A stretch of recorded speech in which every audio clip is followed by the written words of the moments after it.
registro formal de la asistencia.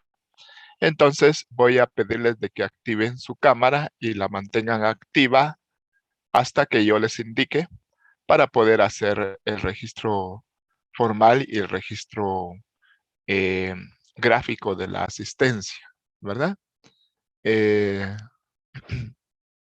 Voy a activar el chat también para que el que tenga justificación real, entonces aparezca ahí porque no tiene encendida la cámara, ¿verdad? Los demás sí, por favor, la activan. Bueno, y me responden afirmativamente cuando le llame por su nombre. Bueno, entonces empezamos con García Concuá, Vivian. Presente, ingeniero. Buenas tardes, Vivian.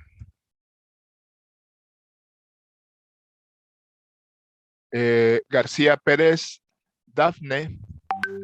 Buenas tardes, ingeniero. Presente. Buenas tardes, Dafne. Gaitán, Jaime.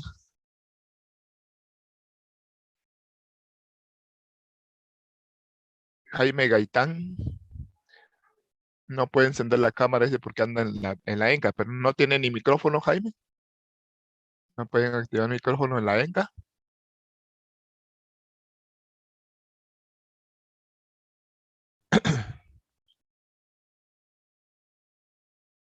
Vamos a reclamar a la ENCA porque deberían de tener micrófono para poder, digamos, participar dentro del tema que se trate. Voy a decirle al coordinador que arregle eso. Girón Mesa, Vivian. Buenas tardes, ingeniero. Presente. Buenas tardes, Marisabel.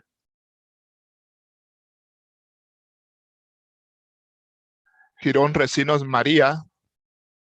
Presente, ingeniero. Buenas tardes.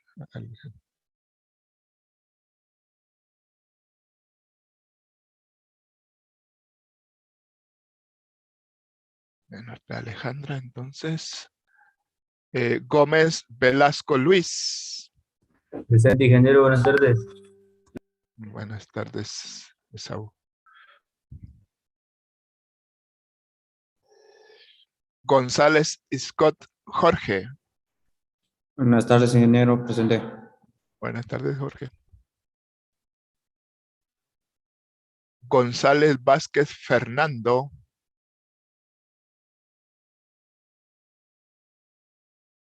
Buenas tardes, Fernando.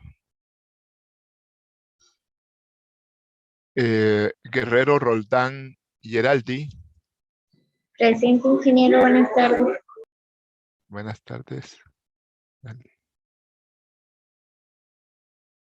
Gutiérrez Mejía Helen. Buenas tardes, Inge. Presente. Buenas tardes, Helen. Ismatul Jiménez José. Buenas tardes, presente. Buenas tardes, José. Itzim Sub Henry. Tarde, Inge, presente. Buenas tardes, Henry. Lamas Pérez Paulo. Buenas tardes, ingeniero. Presente. Buenas tardes. Leonardo Samayoa Diego. Presente, ingeniero. Buenas tardes, Diego. Lima Interiano Francisco. Buenas tardes, ingeniero. Presente. Buenas tardes, Francisco. López Atz Luis. Buenas tardes, ingeniero. Presente. Buenas tardes, Luis. López Camey Kender. Buenas tardes, ingeniero. Presente. Buenas tardes, Kender. López Carreto Oscar. El compañero ya creo que ya no va a seguir en la escuela, ingeniero. Ya lleva varios días sin reportarse de las clases. Ah, vaya, entonces lo vamos. Sí, porque esta sería la segunda, ya no podría estar, ¿verdad? Gracias. Vamos a chequearlo aquí como en reserva. López González Byron. Presente, ingeniero. Buenas tardes. Buenas tardes, Byron.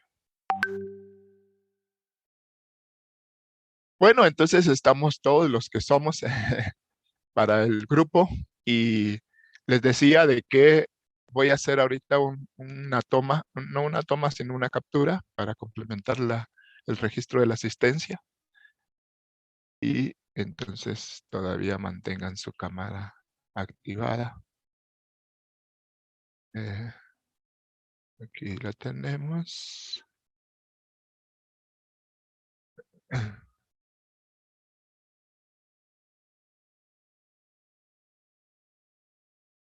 Bueno, ahí estamos. Les agradezco entonces. Ya a partir de este momento, usted puede, si lo desea, desactivar la cámara, mantenerse siempre activo. Voy a estar haciéndole preguntas o solicitándole intervenir para poder acompañar y apoyar el desarrollo del tema. Entonces, les decía que el día de hoy va a ser una charla bastante corta. Vamos a hablar algunas cosas generales del tema del suelo en las hortalizas, cómo es importante, cuáles son las características esenciales del suelo para que pueda el agricultor o el técnico tenerlo presente en el momento de proyectar y desarrollar su cultivo. ¿Ah? Entonces, para eso vamos a compartir una presentación.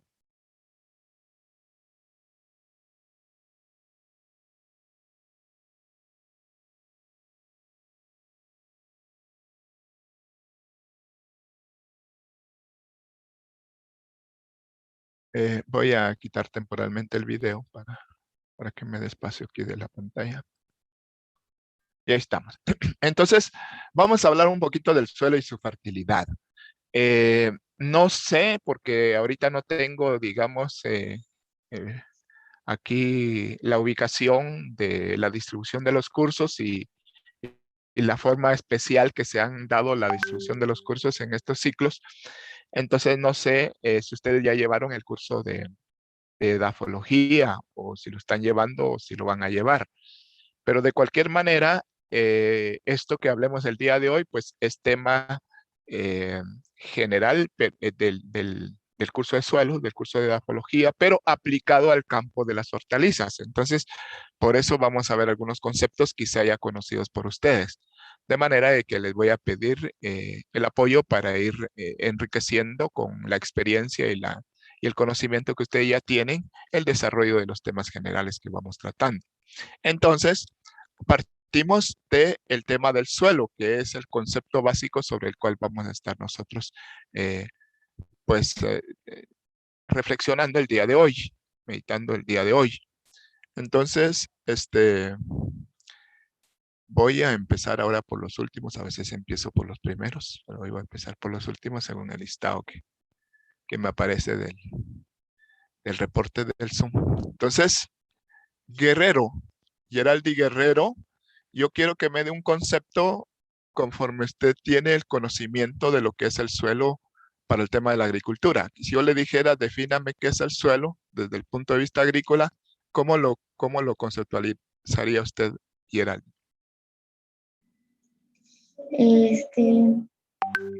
El suelo está en un estado trifásico, que es sólido, líquido y gaseoso, porque tiene poros con los cuales contiene aire y agua, y también tiene por el cual se sostiene, es el sostén de las plantas y también aporta nutrientes a las plantas. Proviene de la meteorización de la roca. Gracias, Geraldi. Bueno, entonces, el concepto de suelo es tan extenso que desde cualquier punto de vista que se evalúe va a tener, digamos, características que lo identifiquen para los fines o para, digamos, la intención que se esté utilizando. ¿Va?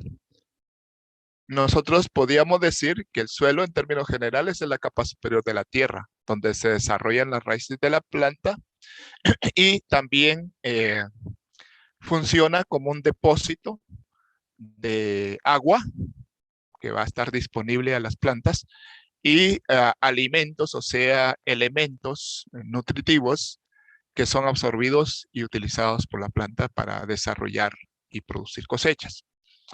Tiene características que vamos a ir repasando en un momento.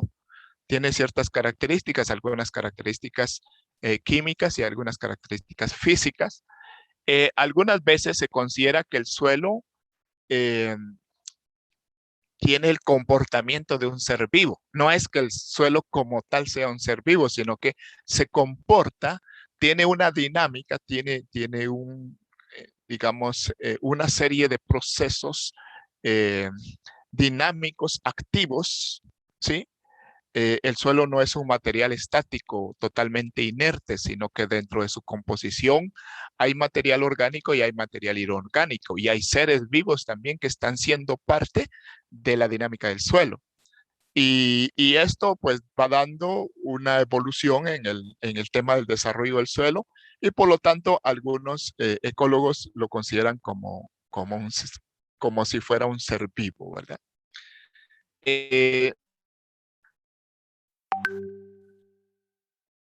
Cuando a uno en la primaria le enseñan el tema del suelo, esencialmente le dicen, bueno, la composición ideal de un suelo, ideal porque no todos los suelos tienen esa composición, la composición ideal de un suelo está formada por material mineral, material orgánico, aire y agua. Y dicen, las proporciones ideales son de un 45% de material mineral, un 5% de materia orgánica, un 25% de agua y un 25% de aire. Eso varía. Eso no es estándar, varía. Y entonces, pero lo ideal para un suelo es que tenga esos 4 componentes generales. ¿Ah? Entonces, el suelo está constituido por sustancias sólidas, agua, aire. Las sustancias sólidas generalmente tienen 2 fuentes de generación. Los residuos de desechos de plantas y animales que se van incorporando al suelo, o incluso que están vivos aún, que son parte del suelo, por ejemplo, raíces, por ejemplo, insectos, nemátodos, bacterias, toda una gama de organismos que tiene su nicho en el suelo. Y además está la parte mineral, que como decía la compañera, proviene de la meteorización o la descomposición o la degradación del material parental, que es la llamada roca madre o roca base, ¿verdad? De donde el suelo se va generando no solo de abajo hacia arriba, sino de arriba hacia abajo, ¿verdad? Hay una doble composición del suelo. De abajo hacia arriba, pues la degradación y meteorización de la roca base, que va a constituir el elemento primario que conforma el suelo. Y de arriba para abajo, la agregación de residuos, material orgánico y todos los componentes agregados que van siendo también incorporados y formando parte del suelo, ¿verdad? Entonces es un elemento tan complejo, pero tan importante para el desarrollo de las plantas. Cuando hablamos de perfil del suelo, bueno, mejor le voy a pedir a alguien que nos apoye para que no solo yo hable, porque estas charlas se tornan muy monótonas si solo el profesor habla. Entonces, sabiendo que son temas generales, le voy a preguntar a Paolo que me diga qué entiende por un perfil del suelo y por qué es útil la consideración de un perfil del suelo. El perfil del suelo son como las diferentes, donde se miran las capas del suelo. O sea, que existen diferentes minerales en un mismo suelo. Que no sé si me voy a entender que está como dividido en capas. Sí, está bien, gracias. Gracias, Pablo. Está bien, está correcto. Bueno, entonces, como decía Pablo, un perfil del suelo es una representación, ¿sí?, de las distintas capas u horizontes que constituyen el suelo típico Otra vez, vuelvo a repetir, no todos los suelos están conformados por las mismas capas o por los mismos horizontes. De lo que vamos a hablar es de un perfil de un suelo ideal, de un suelo que está conformado por todas las fases que van generando su desarrollo. Ese sería un perfil ideal de suelo. Y entonces el perfil es como un corte longitudinal, según el punto de vista donde usted lo vea, es un corte transversal o un corte longitudinal del suelo que muestra, digamos, lateralmente la conformación de esas capas u horizontes del suelo, ¿verdad? Y entonces a partir de ahí, uno entiende o trata de entender qué tipo de suelo es el que está manejando, ¿verdad? Y entonces, ya le digo, en un perfil de suelo ideal, encontramos de los horizontes del más exterior o el más superior hacia abajo, el horizonte cero o algunas veces llamado horizonte O. Le llaman horizonte O porque que es como una interpretación de lo que originalmente fue considerado como el horizonte cero. Entonces, este horizonte es la parte más superficial del suelo. Y digamos que aún en su conformación más, digamos, más teórica, más desarrollada, no es propiamente suelo como tal, porque todavía está en un proceso de descomposición. Toda la parte de materia orgánica aportada por plantas y animales, sus desechos o sus derivados, que se va incorporando y de acuerdo a ciertos elementos como el ambiente, la humedad, la temperatura, las bacterias, etcétera. Entonces, ese material se va desdoblando, se va descomponiendo y va pasando a integrar parte de lo que el suelo es. Entonces, ese primer horizonte formando por hojas secas, hojas muertas, toda esa prosa que aún no ha sido, digamos, descompuesta, eso es lo que constituye el horizonte cero. ¿Eh? Luego, ya propiamente de la composición del suelo así en sí, tendríamos el horizonte A. El horizonte A es el primer horizonte mineral, aunque idealmente va a tener una mezcla, una combinación de composición mineral y orgánica. Tiene materia orgánica y materia mineral. Ese horizonte, si las condiciones son ideales, es un horizonte que normalmente tiene una coloración oscura, negra o bastante oscura, que esa coloración se la aporta la materia orgánica descompuesta. Entonces, generalmente, aunque no siempre es así, pero la coloración oscura como que nos da una idea del contenido de materia orgánica que posee el suelo. Repito, eso no es digamos, en absoluto, sino que pueden haber diferentes razones de la coloración del suelo, pero una de las más conocidas es que el color oscuro se lo aporta la materia orgánica descompuesta que está incorporada. Entonces, el horizonte A es ese horizonte superior, esa capa superior, donde se combina la materia orgánica ya descompuesta que proviene del horizonte cero y la materia mineral que proviene de los horizontes, digamos, más profundos. ¿Vale?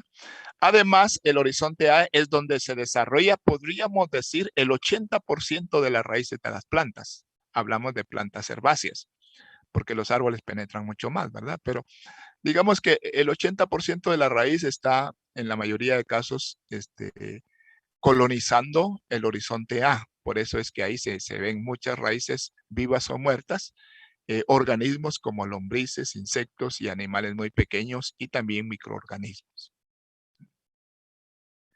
Luego, en la continuidad de los horizontes, de las capas, surge el horizonte B. El horizonte B ya es un horizonte un poco más mineral.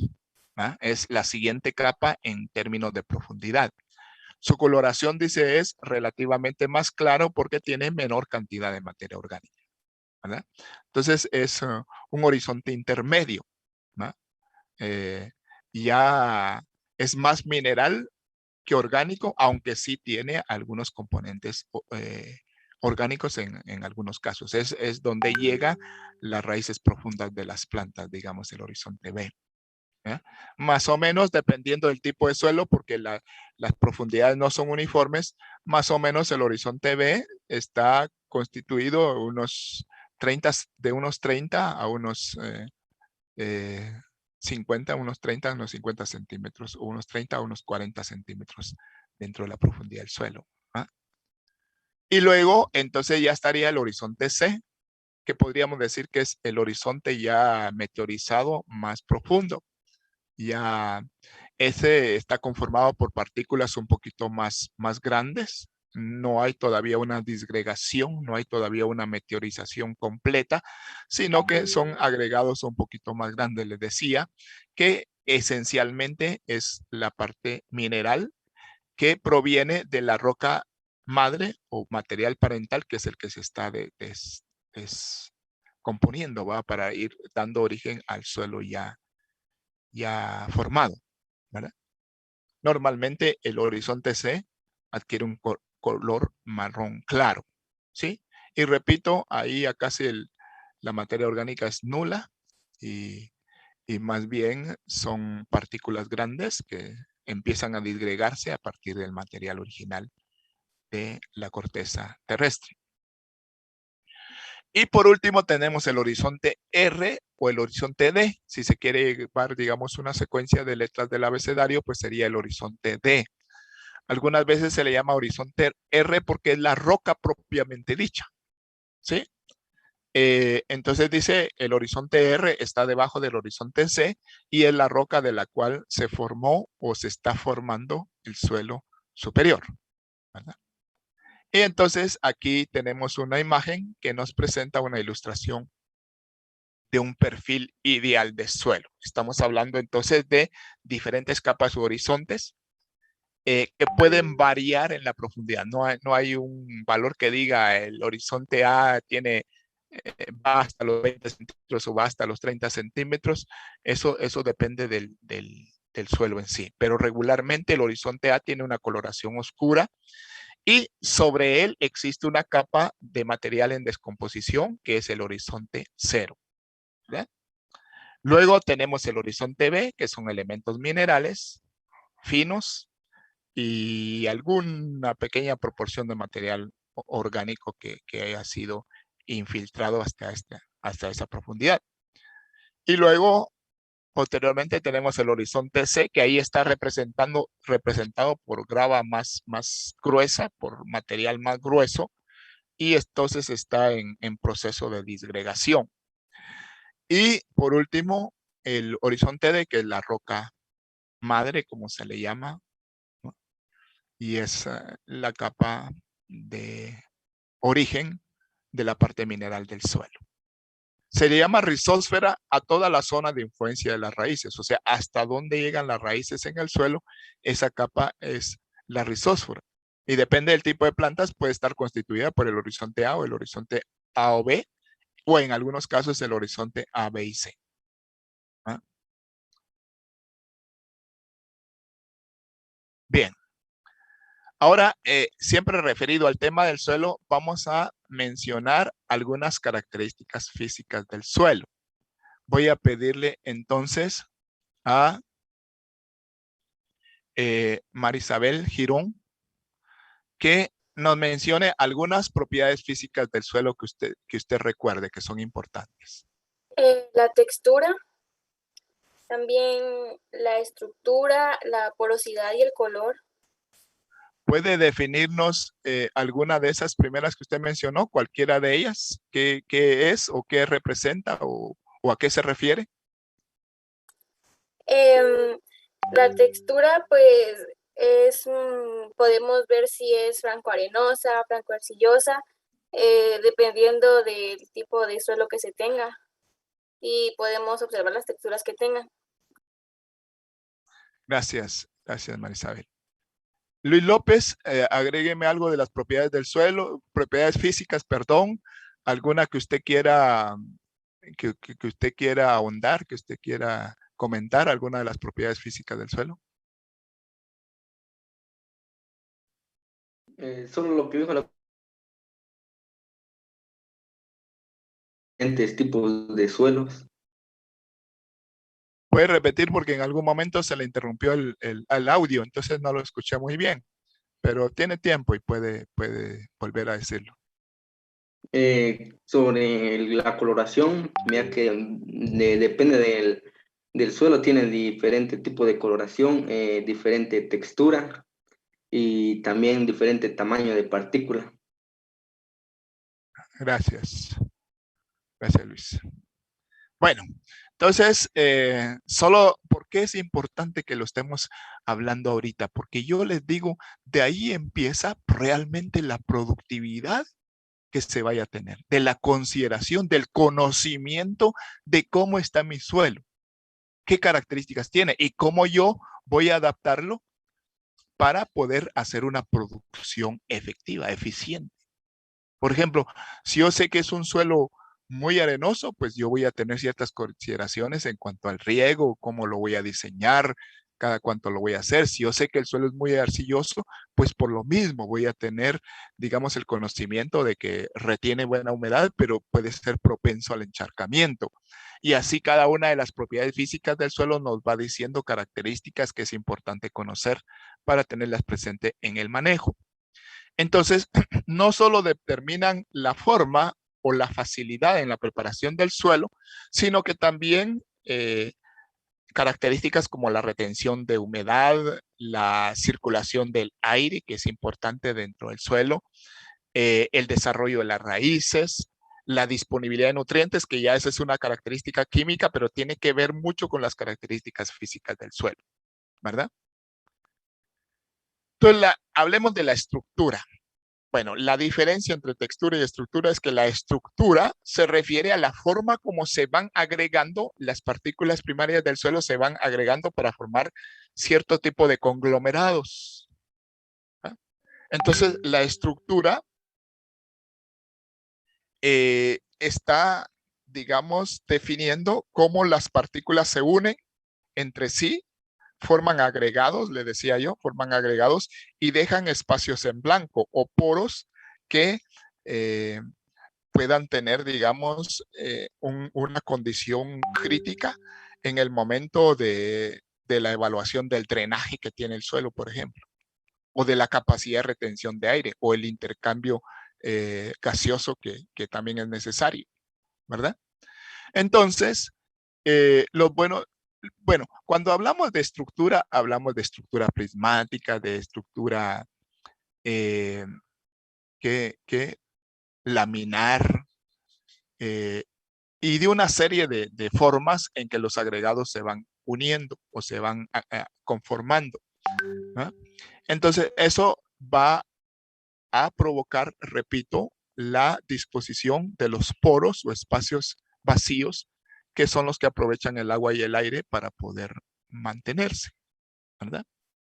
Ese es el tema de la estructura. Ahora, la textura, que también la mencionaron ustedes, es, digámoslo así, la proporción en que los materiales que constituyen el suelo, hablemos de arenas, arcillas, limos, entonces, ¿en qué proporción o porcentaje se encuentran estos materiales? De eso es que está hablando la textura, ¿no? Dice contenido relativo. Relativo quiere decir proporcional, o sea, en qué proporción las de diferente tamaño como la arena, el limo y la arcilla se conforman en el suelo. De tal manera que, como decía la compañera, nosotros podemos identificar suelos arenosos, suelos arcillosos, suelos franco-limosos, franco-arcillosos, franco-arenosos, etcétera. Entonces hay todo un triángulo de clasificación en cuanto a las proporciones de la textura del suelo, ¿verdad?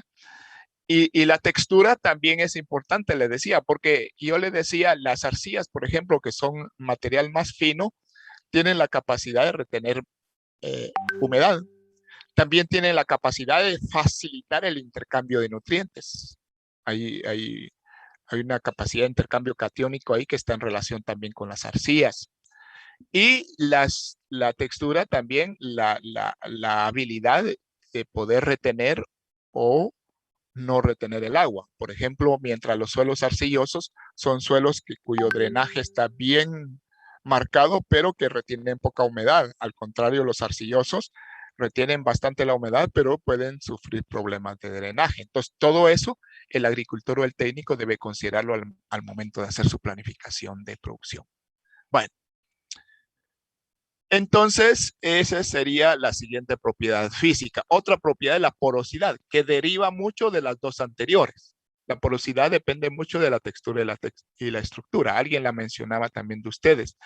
Está constituida por los macroporos y microporos que se van quedando al momento que se agrupan las partículas que forman el suelo. Estos facilitan o dificultan la penetración del aire y del agua, esa porosidad que se manifiesta, ¿verdad? Entonces es importante tenerla en cuenta también. Luego el color, dos compañeros de ustedes mencionaban la importancia del color. La coloración del suelo nos da una idea, fíjense bien que no es un marcaje así infalible, no es una cosa así 100%, pero nos da una idea del tipo de suelo que se tiene.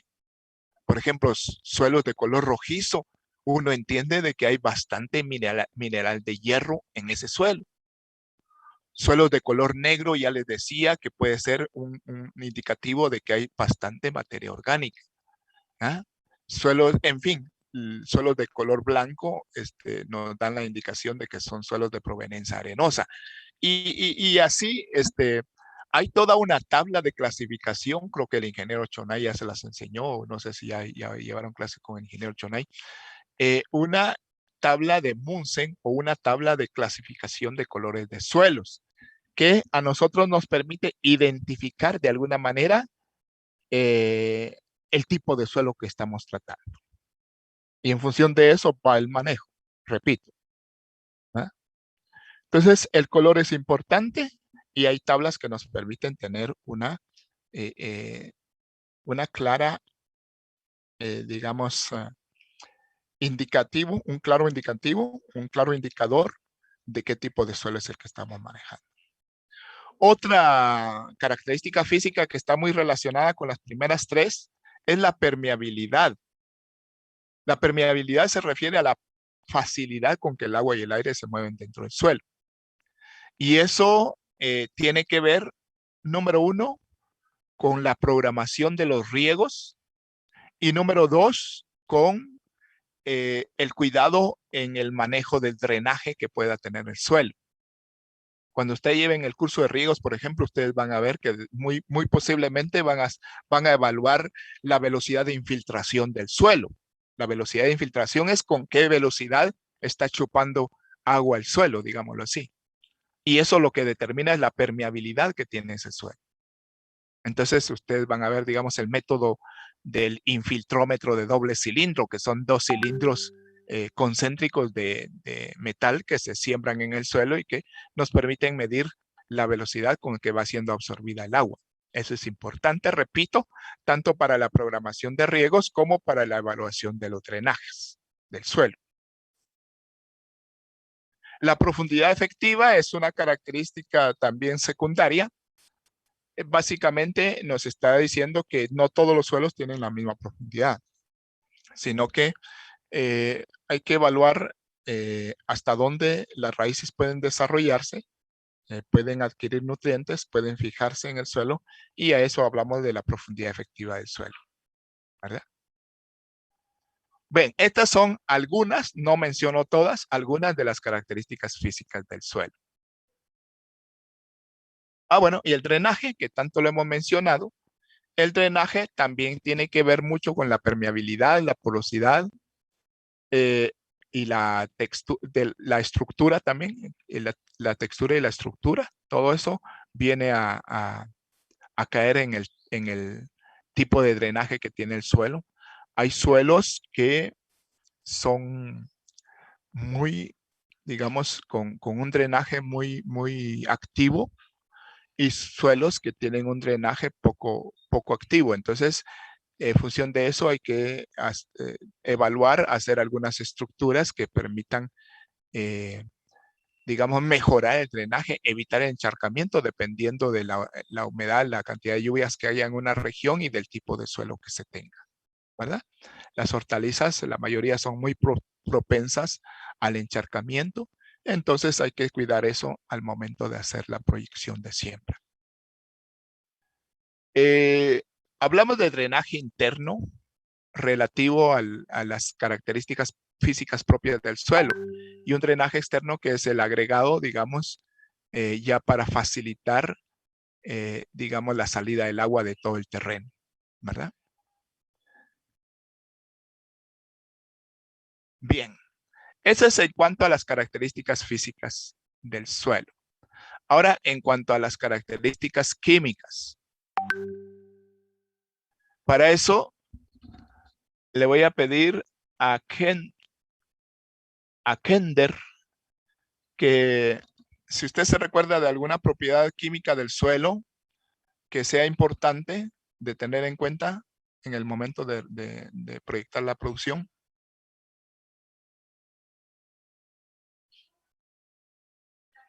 Ingeniero. Puede hacernos un comentario general si usted quiere o particular también si usted lo desea. Se considera, para las propiedades químicas se puede considerar la capacidad del intercambio catiónico. Puede ser. Si usted me la comenta o alguna otra que se recuerde, que me la pueda comentar.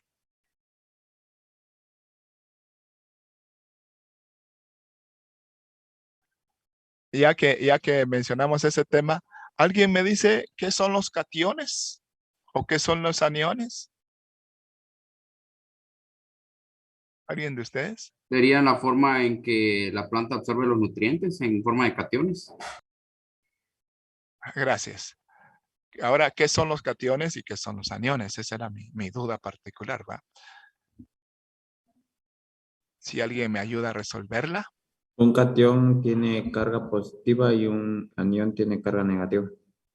Ajá, es como, digamos, una molécula que tiene cierta carga, carga eléctrica, digámoslo así, debido a la configuración de sus átomos y que eso le permite poder prenderse o pegarse o intercambiarse de un punto a otro dependiendo de la diferencia de cargas que exista, ¿verdad? Y eso ayuda, digamos, a facilitar esa dinámica de los elementos y de las moléculas del suelo para irse, digamos, moviendo y facilitando su absorción, ¿verdad?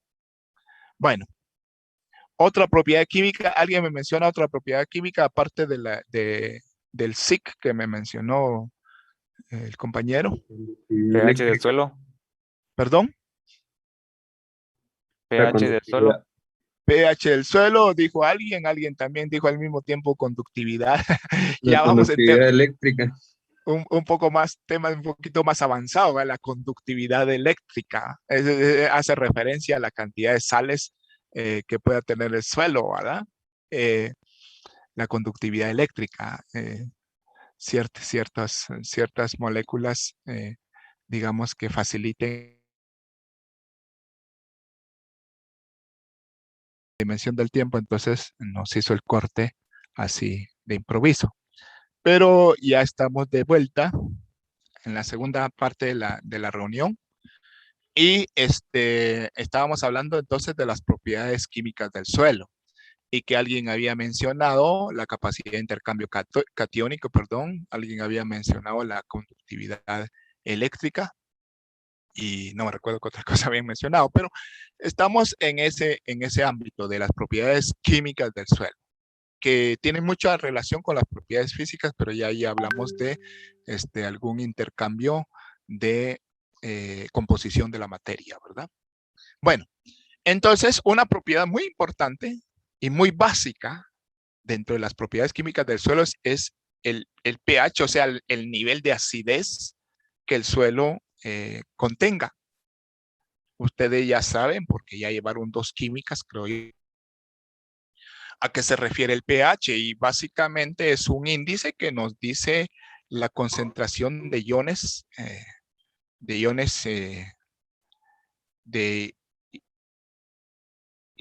hidrógeno o iones de hidroxilo, si se ve de esa forma, y que determina en algún momento la acidez o alcalinidad, aunque eso es otra cosa diferente, pero más o menos relación entre la acidez y la alcalinidad de una sustancia. Para el suelo es importante la consideración del pH porque ya hemos hablado de que en determinado rango de pH, ciertos nutrientes están más disponibles que en otro rango. O sea, ¿por qué es importante el pH? Porque puede ser que haya nutrientes que estén en el suelo, pero el pH que tenga el suelo en ese momento no permite que sea fácil el intercambio, o sea, la absorción de esos nutrientes. ¿Ah? Entonces, por eso debemos de conocer los rangos ideales de pH para la disponibilidad de cada nutriente. Hay unas tablas, incluso yo en la tarea les pido que extiendan un poquito ese tema de la relación entre el pH y la disponibilidad de nutrientes, porque hay unas tablas que muy fácilmente nos dan a nosotros idea en qué niveles de pH están disponibles ciertos nutrientes del suelo, ¿verdad? Eso es una de las cosas más importantes del pH.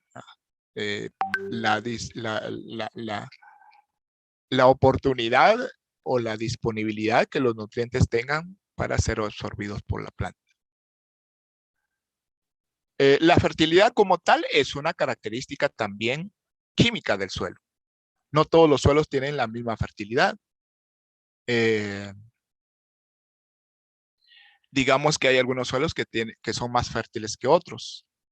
Y para la designación de los elementos que conforman el suelo y que permiten el desarrollo de los vegetales, se ha dado a llamar así muy arbitrariamente, digamos, en términos muy humanos, digamos, los nutrientes como macronutrientes y micronutrientes. Esa no es una clasificación formal, solo es una forma de considerar los nutrientes en función de la cantidad que se necesite y la cantidad que exista presente en el suelo en disposición para las plantas. Entonces tenemos macronutrientes o nutrientes mayores y micronutrientes o nutrientes menores. No es que sean más pequeños, sino que se requieren en cantidades más bajas, ¿verdad? Y ahí hay mucha tela que cortar porque hay algunos que ubican ciertos elementos como macronutrientes y otros que lo ubican como micronutrientes. No hay un acuerdo general de a partir de qué punto ubicarlo como macronutrientes o micronutrientes. Solamente es una clasificación básica de referencia. Bueno, entonces llamamos nosotros macronutrientes aquellos que se requieren en mayor cantidad para el desarrollo de la planta y que normalmente están presentes también en mayor escala, en mayor cantidad en el suelo, ¿no? Son indispensables, tanto los macronutrientes como los micronutrientes también son indispensables. No es que algunos se requiera que estén y otros podría ser que estén o que no estén. No, todos se requiere que estén. Solo que las cantidades en que se requieren son las que cambian o varían. De manera que aquí hay algunos no totalmente acuerdos, o sea, todavía no hay un acuerdo general. Por ejemplo, algunos consideran los macronutrientes como el nitrógeno, el fósforo, el potasio y el magnesio. Pero hay algunos otros que agregan el calcio como un macronutriente. Entonces, estos son, digamos, no un listado exhaustivo, sino que un ejemplo de elementos que se consideran como macronutrientes: nitrógeno, fósforo, potasio, magnesio y eventualmente también se considera el calcio. Mientras que los micronutrientes, en total son como 17, creo yo, 17 elementos que son indispensables para las plantas, ¿verdad? Y entonces, dentro de los micronutrientes, tenemos que también son indispensables, pero en menores cantidades, ¿sí? A veces los micronutrientes se descuidan, porque como no se requieren en tan gran cantidad, entonces a veces no cuidamos que los fertilizantes contengan eso, ni cuidamos de validar o verificar qué cantidad de esos elementos existen en nuestro suelo. Entonces, a veces estos dan problemas tanto como aquellos. Entonces, los micronutrientes, ustedes pueden ver el hierro, el zinc, el cobre, el cloro el manganeso, el boro, el molibdeno y el azufre. Son ejemplos nada más, porque hacen falta algunos, ¿verdad? Entonces, por favor, haciendo un resumen, yo le voy a pedir a José Ismatul, que nos haga, digamos, una reflexión de los macronutrientes. ¿Qué son los macronutrientes y cuáles son los principales macronutrientes? Si no mal recuerdo y había dicho, los macros son los que requieren, yo recuerdo que son los que se requieren más porque la planta los necesita constantemente y es por eso que se aplican más, mientras que los micro también los requiere, pero en menores cantidades. Y creo que había algo llamado la ley mínimo que decía que todos tenían que tener su nivel y no podía faltar uno o no podía haber uno más, porque si había uno más, como magnesio y potasio, que opacaba, o uno opacaba al otro. Gracias. ¿Algún ejemplo de macronutrientes? Como he dicho, tal vez quizás fósforo. Gracias. Bueno, entonces le pido a Jorge González, que nos hable de los micronutrientes. Un resumen de micronutrientes. Pues principalmente son los que necesita la planta en menos cantidades, pero si no están presentes, entonces puede también que afecte a la absorción de los otros nutrientes. Como ejemplo. Está el hierro. Ajá. ¿Otro? El cobre, el boro, el zinc, el molibdeno. Gracias. Esos son algunos de los ejemplos. Como les dije, yo creo que Ingeniero. Chonay tiene una lista como de 17 que son esenciales, que no deben faltar, ¿verdad? Pero aquí solamente mencionamos algunos como ejemplos. ¿Alguien estaba tomando la palabra? Perdone que puede hablar Sí, ahorita. yo, ingeniero, que hay un compañero intentando entrar. Pero está abierto. Tengo abierta la sesión como para que cualquiera pueda entrar. No hay restricción. Ahorita le digo, ingeniero. Sí. No, ahorita no la tengo con restricciones. Bien. Entonces, pues a eso se refiere este tema. Ahora, algo importante también es el tema de la materia orgánica. Y ahí también vamos a remarcar un poquito. Recuerde que estamos hablando del suelo como ente fundamental, como elemento fundamental de la producción de las hortalizas. Y entonces le voy a preguntar a Alejandra Girón, que me dé un resumen de qué es la materia orgánica y por qué es importante.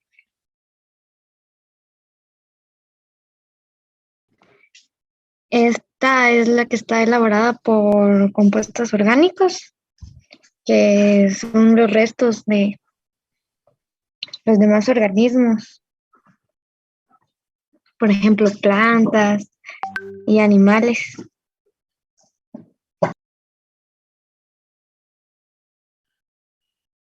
Bueno, ahí se quedó Alejandra. Vamos a ver si Byron la apoya. Byron López, ¿por qué es importante la materia orgánica? ¿Qué cualidades, qué características deseables tiene la materia orgánica para la producción? Nos aporta carbono y nitrógeno en el suelo. Y es un conjunto de residuos vegetales y animales de todas clases que son descompuestos por bacterias, microorganismos y hongos. Gracias, Byron. Entonces, como ustedes saben, la materia orgánica entra a formar parte del suelo desde arriba. Era lo que yo les decía, que el suelo se está formando desde abajo y desde arriba. Desde abajo el material de génesis del suelo, el material parental. Y desde arriba, pues la incorporación de residuos orgánicos, ¿verdad? Que provienen de la descomposición de plantas, animales o todos los desechos de estos. Y entonces que permite mantener o mejorar la fertilidad de los suelos. Y además aporta ciertas cualidades que vamos a estar mencionando en algún momento. La mayoría de suelos tienen poca materia orgánica. Son escasos los suelos donde la cantidad de materia orgánica es abundante. Idealmente, se considera que un 5% de materia orgánica ya es un buen contenido de materia orgánica. Pero la mayoría de suelos, ustedes lo van a ver en el desarrollo de sus experiencias, van a tener un 3%, un 4% de materia orgánica, si bien les va, y algunas veces menos, ¿verdad? Entonces, en la mayoría de casos, sí se hace necesaria la incorporación de materia orgánica por parte del agricultor para mejorar esas condiciones que el suelo presenta, ¿verdad? Bien. ¿Cuáles son las cualidades básicas de la materia orgánica? ¿Qué aporta? ¿Qué hace? Ya algunas cosas ustedes las mencionaron, pero vamos a extendernos un poquito más para recordar, porque creo que ustedes ya lo saben, solo es cuestión de recordar. Primero, aporta fertilidad y vida al suelo. Ya decía alguien, principalmente aporta nitrógeno, aporta también carbono, que es el constituyente básico de toda molécula orgánica, ¿verdad? Pero aporta otros nutrientes. ¿Ah? Aporta otros nutrientes. Y eso da vida al suelo. Constituye una reserva de nutrientes. Algo importante, fíjense bien. Yo les decía de que, por ejemplo, no sé si ustedes les decía o era otro grupo, que la mayoría de suelos de Guatemala o la mayoría de suelos agrícolas son deficientes en nitrógeno. ¿Por qué son deficientes en nitrógeno? Porque el nitrógeno es un elemento que no es muy estable, no es muy estático. El nitrógeno no se mantiene mucho tiempo disponible dentro del suelo. Si usted aporta mediante un fertilizante nitrogenado, si usted aporta nitrógeno al suelo, ese nitrógeno va a estar disponible breve tiempo. Luego o se lixivia o se evapora, o sea, se gasifica y se va a la atmósfera. Recuerde que la atmósfera está constituida teóricamente por un 78% de nitrógeno. Entonces el nitrógeno prefiere estar en forma gaseosa. Entonces se escapa del suelo. Sin embargo, la materia orgánica constituye como una reserva de nitrógeno porque se va descomponiendo poco a poco y eso hace que el nitrógeno esté disponible pues por largo periodo de tiempo. No sucede lo mismo con los fertilizantes químicos, digámoslo así, que el aporte de nitrógeno pues no va a durar toda la vida, ¿verdad? Porque si no se aprovecha en el momento por la planta, pues puede ser que se lixivie, que se vaya al agua, que lo acarreen los ríos y ahí usted todo ese problema que ya he escuchado de la eutrofización o eutrofización, que es cuando el agua de las parcelas agrícolas, el agua de desagüe va acarreando nitrógeno y va a parar a los estanques y ahí contamina, ¿va? Pero entonces la materia orgánica tiene la característica de ser un reservorio de nutrientes. También mejora las condiciones físicas del suelo. ¿En qué sentido? Por ejemplo, la materia orgánica retiene mayor cantidad de humedad y eso permite que la disponibilidad de agua sea más efectiva en diferentes periodos de tiempo. También mejora la estructura del suelo, que es otra característica física del suelo. O sea, como que permite el material cementante que puede dar una buena estructura al tema del suelo. También mejora la porosidad del suelo, aumenta la aireación, la circulación de agua, favorece el desarrollo de la planta. ¿Ah? También les decía que es importante el desarrollo de microorganismos del suelo. Hay microorganismos benéficos en el suelo. Por ejemplo, yo les hablaba de que las plantas leguminosas pueden fijar nitrógeno atmosférico. O sea, el nitrógeno de la atmósfera puede ser fijado por ciertas plantas leguminosas e incorporado para la disponibilidad de la planta. Pero eso no lo hace solo la planta, tiene que estar en simbiosis y tiene que estar digamos, en cooperación con ciertas bacterias nitrificantes del suelo. Y esas bacterias nitrificantes del suelo se desarrollan más si en el suelo hay suficiente materia orgánica. Entonces la materia orgánica favorece el desarrollo de esos microbios, digamos, que son benéficos para el desarrollo de la planta. También la materia orgánica mejora el balance hídrico, de manera de que permite el intercambio de humedad más fácilmente con la planta y con el suelo. Tiende a reducir la evaporación y por lo tanto, entonces, mantiene una humedad más efectiva del suelo. Vean ustedes 1, 2, 3, 4, 5, 6, 7, 8 y solo son algunas de las muestras de las cualidades de la materia orgánica. No están ahí incluidas todas las cualidades que tiene la materia orgánica, sino solo estoy mencionando algunas para reforzar, digamos, la exposición de la importancia que tiene este material. Ahí hay otro todavía, actúa como el reservorio de agua, ya lo estuvimos diciendo, lo dijimos en algún momento, bueno, no está escrito ahí, pero puede mantener agua más tiempo y esto permite la disponibilidad en todo momento para la planta. Bueno, ese es el tema de la materia orgánica. Ahora, como estamos hablando del suelo y su fertilidad, para conocer el suelo, primero usted debe conocer qué características físicas y químicas tiene su suelo. Por eso hablamos primero de eso. Debe conocer la cantidad de materia orgánica que tiene y la necesidad de aporte de materia orgánica. Y por otro lado, conocer la disponibilidad de nutrientes. ¿Y cómo se va a conocer la disponibilidad de nutrientes? Pues básicamente mediante un análisis de suelos. Entonces, el análisis de suelos provee la información para conocer la cantidad o los niveles de nutrientes que posee el suelo. Básicamente, se habla esencialmente de los principales macronutrientes, el fósforo, el potasio, el calcio y el magnesio. También el pH y algunos micronutrientes también, depende del tipo de análisis de suelo que usted solicite. Puede haber también la verificación de micronutrientes en el suelo, no solo macro. ¿Por qué no hablamos aquí del nitrógeno? Porque la mayoría de análisis del suelo no evalúan nitrógeno. ¿Por qué? Porque el nitrógeno es muy inestable en primer lugar y en segundo lugar, dada esta característica de suelos, son deficientes en nitrógeno. Bueno, aquí lo dice, va la diapositiva. La mayoría de veces los análisis de suelo no incluyen nitrógeno. A veces sí. A veces el análisis de suelo sí incluye el nitrógeno, pero esa información puede considerarse como que riesgosa. Porque puede ser que cuando venga de vuelta el resultado del análisis de suelo ya no haya la misma cantidad de nitrógeno que había cuando se tomó la muestra, ¿verdad? Fluctúa. Entonces, por eso es que a veces los laboratorios se abstienen de hacer el análisis de nitrógeno, aunque repito, algunas veces sí lo hacen, ¿verdad? Pero eso es en relación al análisis de suelos. ¿Cuáles son las recomendaciones para hacer un análisis de suelos? Creo que usted ya tiene alguna idea de eso, de esa metodología, pero la repasamos aquí en este módulo. Primero, se recomienda, si usted va a hacer un análisis de suelo, hacerlo más o menos unos 2 meses antes de la siembra.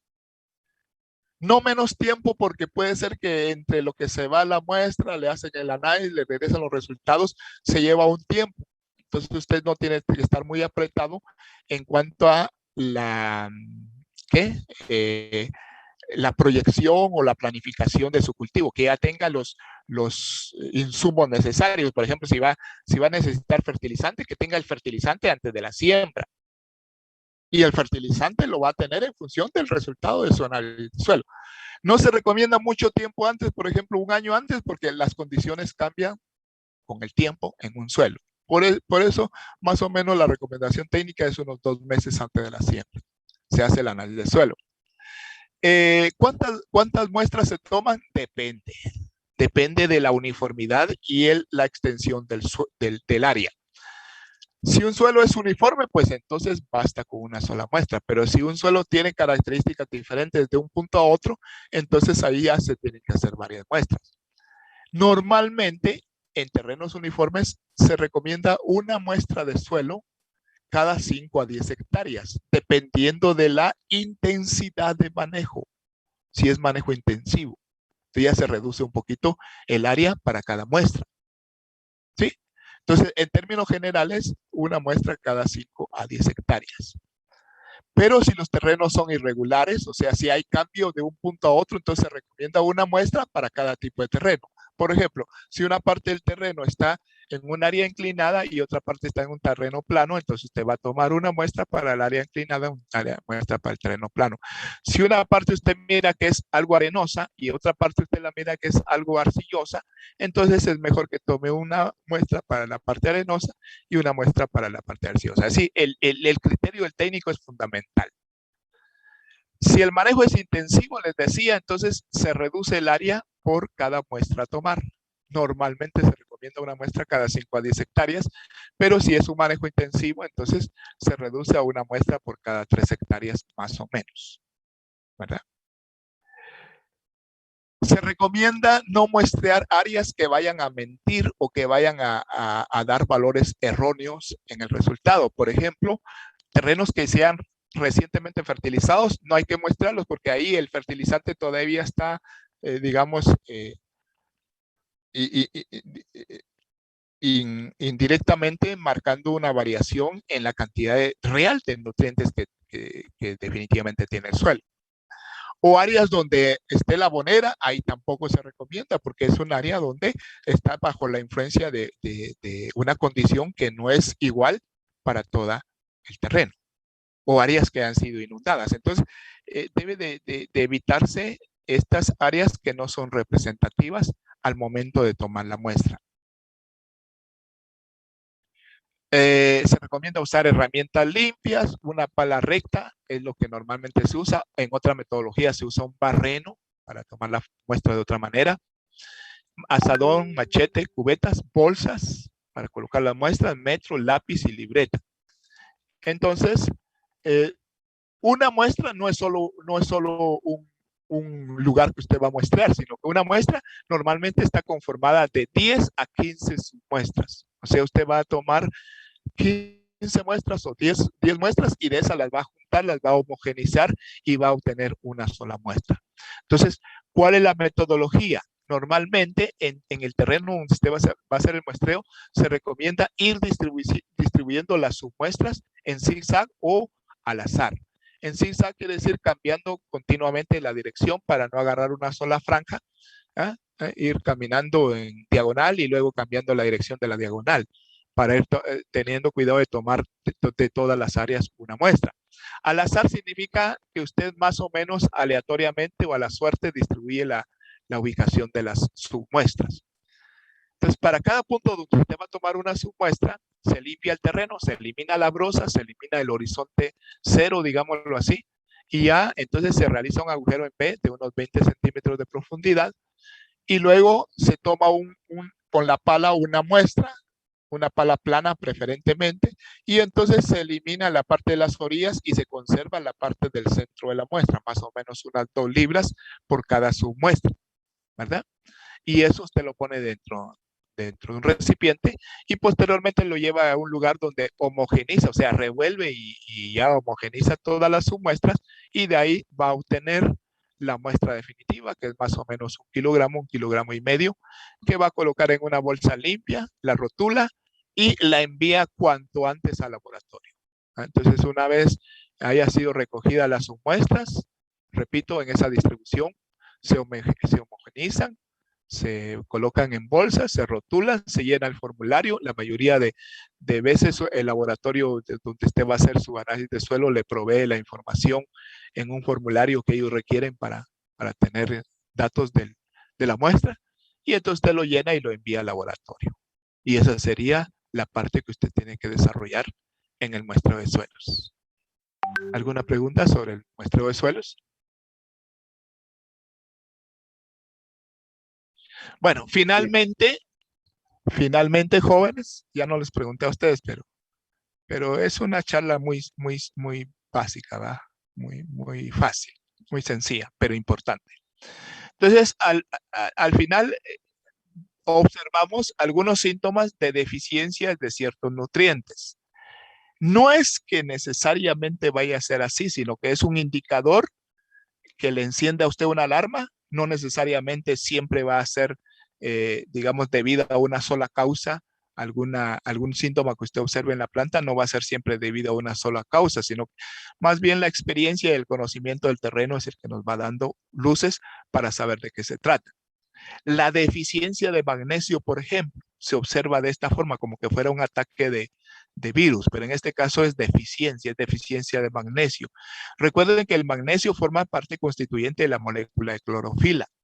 Entonces, cuando hay deficiencia de magnesio, pues no se forma muy bien la clorofila, y la clorofila es la encargada de darle el color verde a la planta. Entonces, aquí, ¿qué pasa? La planta se torna de un color amarillo intenso, pero conserva las venas de un color verde, ¿verdad? Entonces, eso es un indicador de que muy probablemente haya deficiencia de magnesio. O sea, no es totalmente seguro, pero una idea da. En cuanto al nitrógeno, el nitrógeno también es parte fundamental de la molécula de clorofila, es parte fundamental de las proteínas y constituye el tejido verde de la planta, el tejido foliar.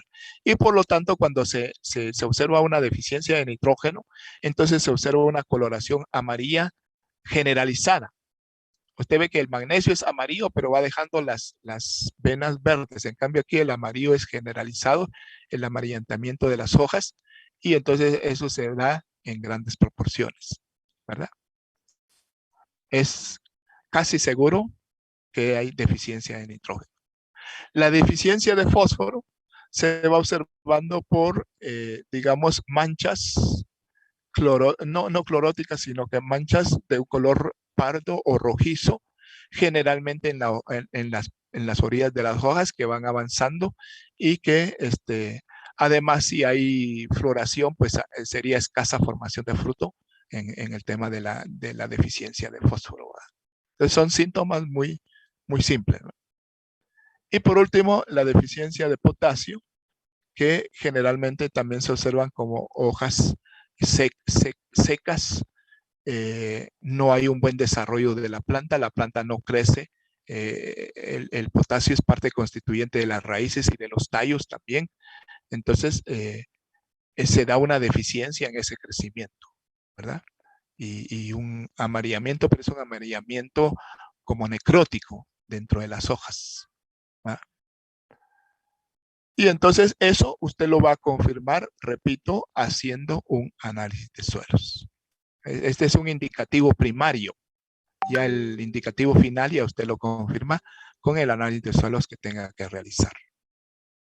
Bueno, esto sería en términos generales la consideración del suelo y su fertilidad para poder abordar el tema de la siembra de las hortalizas. No sé si hay alguna pregunta. Inge, una pregunta. Bueno, proponemos la tarea. Inge. La tarea, el fin de la tarea es que usted complemente ya por su propia cuenta algunos elementos básicos que hemos, digamos, desarrollado poco dentro de la charla inductiva. Entonces, como tarea, hay 4 puntos básicos. Y mi recomendación es que la tarea la haga hoy mismo en el periodo de módulo que todavía va a quedar pendiente fuera de esta reunión. Aunque tiene 6 días máximo, no utilice los últimos días para hacer la tarea, porque a veces se generan contratiempos y eso hace que finalmente estén pidiendo pelo, estén pidiendo permiso, o que les disculpe porque ese día último para enviar la tarea se les fue la luz. Entonces, por eso la recomendación es que no lo deje para último momento. Entonces, tiene 4 puntos básicos. Primero, identificar 3 laboratorios de suelo que realicen análisis de suelos en Guatemala. Qué tipo de análisis realizan y, si fuera posible, el costo del análisis. En Guatemala hay varios laboratorios que hacen ese trabajo. Entonces, usted se va a encargar de investigar cuáles son esos laboratorios, qué tipo de análisis realizan y, si es posible, el costo de un análisis de suelos. Sería el primer punto. El segundo punto, identifica 4 diferentes tipos de materia orgánica y sus propiedades. ¿Qué quiere decir eso? No toda la materia orgánica es la misma. Depende de la proveniencia, o sea, de dónde se derivó, de dónde se originó esa materia orgánica, va a tener propiedades muy particulares. Entonces, usted quiero que cite unos 4 tipos diferentes de materia orgánica y me indique qué propiedades tienen estas materias orgánicas. En el tercer punto, identifique 4 organismos biológicos que contribuyen a mejorar la fertilidad del suelo. ¿Y de qué forma actúan estos organismos biológicos? ¿Verdad? Hay varios. Y finalmente, el cuarto punto, que usted investigue una tabla de disponibilidad de nutrientes en función de los niveles del pH del suelo. Esas tablas existen en los textos de suelos, en las revistas, en el internet. Entonces usted la investiga, la ubica, la captura, digámoslo así, la coloca en su trabajo y la discute. Dice, como se puede ver, para el nitrógeno, pues tales y tales son los valores de referencia en donde mejor está disponible, y así para cada uno de los nutrientes. Quiero que haga una discusión de la tabla de disponibilidad de nutrientes sobre la base del pH. ¿Sí? La tarea usted la puede hacer en Word, la puede hacer en PowerPoint, la puede hacer como PDF, siempre y cuando incluya su nombre y número de grupo. Y la envía al correo que tenemos disponible para este propósito, que es el mismo correo de siempre. No sé si hay alguna duda sobre la tarea.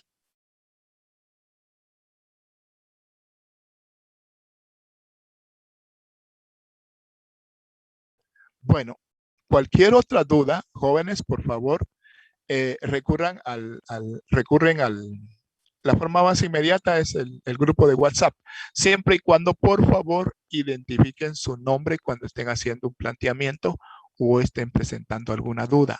Identifíquense, por favor, para que yo les pueda atender de mucha mejor manera, ¿verdad? Todavía no se desconecten. Voy a hacer una revisión. Parece que alguien me avisa quién fue el que no le tomé asistencia finalmente. ¿Me lo vuelve a indicar para que le registre la asistencia, por favor?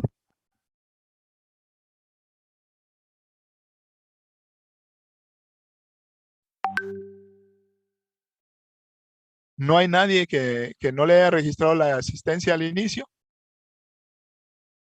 ¿No? Creo que no, Inge. No, bueno, entonces pensé que alguien había entrado al final de cuentas, ¿verdad? Pero estamos bien entonces. Si no hay ninguna duda, pues estén pendientes de la próxima convocatoria, realicen su tarea, envíenla y eso sería todo por hoy, ¿verdad?